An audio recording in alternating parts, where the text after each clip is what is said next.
Hi, I thought I would pop on with a little project share. I was at the Dollar Tree the other day and I found wooden dominoes. Now, these are little balsa wood rectangles with a sticker on the front for the numbers. They are about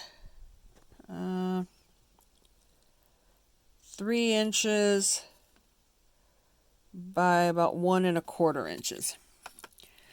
And there are not exactly sure how many are in here, but it's pretty much a set of dominoes. And I couldn't think of what I was going to use them for, but I thought, well, surely they're going to be good for something, so I bought a pack. Well, while I was at my Dollar Tree, I can never find the wooden boxes with the little cutouts in the front that everybody finds, but I found some. Now, I do not like the cutouts that are in the front, and I have noticed that people turn the holes around and put them in the back, but then I got to thinking, well, if I put something in there that could fall through that hole, even if it's in the back, it's going to fall through. So what I did was I took one of the little dominoes and cut it to, well, cut off about that much. I guess it'd be about a 1/2 inch or so.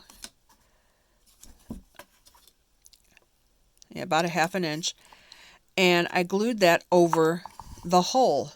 As you can see, it's glued on the outside of the box over the hole. And then I put this little wooden bead on it for a drawer pull, and it works perfectly. So now all I have to do is find more boxes because I was only able to find 3 in my Dollar Tree. But once I find them, I love this look. I don't know if I'll paint it or leave it. I'll probably paint it, but right now I just love the way it turned out. All right, thanks for watching. Bye.